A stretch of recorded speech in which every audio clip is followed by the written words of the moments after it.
नमस्कार दोस्तों, मेरा नाम है संस्कार और बहुत बहुत स्वागत है आप सभी का मेरे इस यूट्यूब चैनल पर।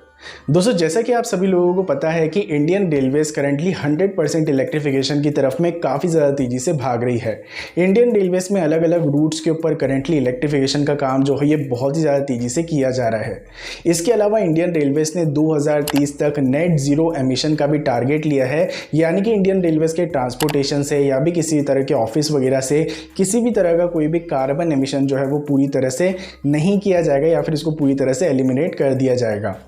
हालांकि दोस्तों, आने वाले टाइम में इलेक्ट्रिफिकेशन के बाद में भी और भी हम लोगों के पास में ऑल्टरनेटिव्स होना चाहिए, तभी हम लोग यहाँ पर नेट ज़ीरो एमिशन को पूरी तरह से अचीव कर सकते हैं। और इसलिए आने वाले 6-7 सालों में इंडियन रेलवेज और भी काफ़ी सारे अल्टरनेटिव्स के ऊपर काम कर रही है। रिसेंटली दोस्तों यहाँ पर जो न्यूज़ निकल कर आई है उसके अकॉर्डिंग बताया जा रहा है कि इंडियन रेलवेज ने हैदराबाद बेस्ड मेधा सर्वो ड्राइव्स जो है इसको एक हाइड्रोजन पावर ट्रेन बनाने का यहाँ पे जो कॉन्ट्रैक्ट है ये दे दिया है। अब देखिए दोस्तों, बेसिकली यहाँ पे होने ये वाला है कि एक DEMU ट्रेन यानी कि जो डेमो ट्रेन रहती है इसको यहाँ पर पिकअप किया जाएगा और इसके अंदर काफ़ी सारे चेंजेस किए जाएंगे और फिर उसके बाद में इसको यहाँ पर हाइड्रोजन फ्यूल्ड पावर सेल की मदद से पूरी तरह से यहाँ पर ऑपरेट किया जाने वाला है।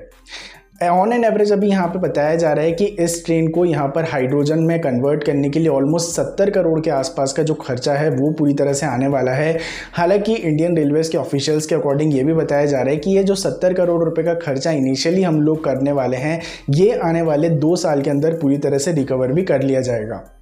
इसके अलावा दोस्तों, जैसे कि आप लोगों को पता है कि काफ़ी सारे ऐसे सेक्शंस हैं जिनको इलेक्ट्रीफाई करना बहुत ही ज़्यादा मुश्किल है, लेकिन हम लोगों को नेट ज़ीरो एमिशन का जो टारगेट है उसको भी अचीव करना है। तो अब ये किस तरह से किया जाए, तो इसलिए यहाँ पर ये जो हाइड्रोजन फ्यूल पावर सेल वाली जो हमारी ट्रेन्स है ना, ये काफ़ी ज़्यादा हम लोगों को फ़ायदा देने वाली हैं। अब किस तरह से देखिए दोस्तों, हमारी जो कालका शिमला टॉय ट्रेन है उसको इलेक्ट्रीफाई करना नियर टू इम्पॉसिबल है, क्योंकि उसका रूट ही इतना ज़्यादा कठिन है और वहाँ पर इलेक्ट्रिफिकेशन करना बहुत ज़्यादा मुश्किल चीज़ है। और वहाँ पर फिर नैरो गेज के इलेक्ट्रिक लोकोमोटिव बनाना, ये सभी चीज़ें काफ़ी ज़्यादा चैलेंजिंग है। इसलिए यहाँ पर इंडियन रेलवेज ने ये भी प्लान किया है कि जब ये DEMU ट्रेन बनकर तैयार हो जाती है उसके बाद में कालका शिमला टॉय ट्रेन पे जो हमारे नैरो गेज के लोकोमोटिव्स चल रहे हैं डीजल वाले, उनको भी यहाँ पर कन्वर्ट करके हाइड्रोजन फ्यूल्ड पावर से पूरी तरह से चलाया जाएगा और फिर उसके बाद में इनकी टेस्टिंग वगैरह करी जाएगी कि किस तरह से ये परफॉर्म कर रहे हैं। और अगर सभी चीज़ें सही रहती हैं तो आने वाले टाइम में हम लोगों को काफ़ी सारी DEMU ट्रेन जो हैं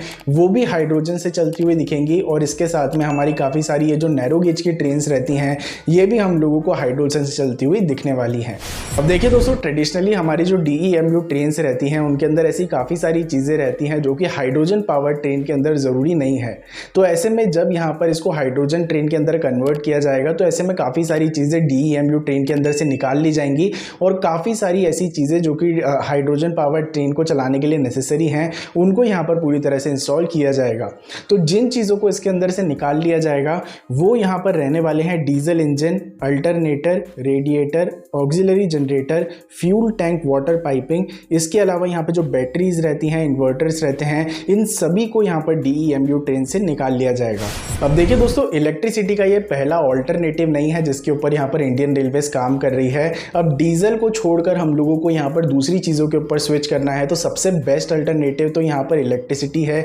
जिसके ऊपर इंडियन रेलवेज ऑलरेडी काम कर रही है। लेकिन इन केस अगर कभी इलेक्ट्रिसिटी का भी यहाँ पे ब्रेकडाउन हो जाता है, जैसे कि कभी तूफान वगैरह आ रहे हैं, तूफान में हमारा ये पूरा इलेक्ट्रिसिटी का पोल वगैरह गिर जा रहा है, उस टाइम पर हम लोग क्या यूज़ करेंगे, तो इसके लिए भी इंडियन रेलवेज जो है वो काफ़ी सारी चीज़ों के ऊपर काम कर रही है। रिसेंटली आप लोगों ने देखा होगा कि बैटरी से ऑपरेट होने वाले यहाँ पे जो लोकोमोटिव्स हैं इनको इंट्रोड्यूस किया गया है अलग अलग जोन्स के अंदर। इसके अलावा रिसेंट टाइम में आप लोगों ने CNG से चलने वाली ट्रेन्स देखी होंगी, ऐसी ट्रेन्स आप लोगों ने देखी होंगी जिनके ऊपर सोलर पैनल्स लगे हुए हैं। हालांकि वो बेसिकली इसलिए लगाए जाते हैं ताकि कोच के अंदर की जो चीज़ें रहती हैं, यानी कि जो बल्ब वगैरह रहते हैं, जो फ़ैन वगैरह रहते हैं, इनको पूरी तरह से ऑपरेट किया जाए। हालांकि लोकोमोटिव्स को यहाँ पर ऑपरेट करने के लिए जो बैटरी वाले लोकोमोटिव हैं, इसके अलावा जो CNG है और इसके बाद में अब ये जो हाइड्रोजन पावर ट्रेन है ये हम लोगों को देखने के लिए मिलने वाली हैं, जिससे कि 2030 में अगर इन केस ऑफ इमरजेंसी आती है तो भी हम लोग यहाँ यहाँ पे इलेक्ट्रिक लोकोमोटिव्स के बाद में डीजल लोकोमोटिव्स की जगह इन सारे ऑल्टरनेटिव से चलने वाले लोकोमोटिव्स का इस्तेमाल करेंगे।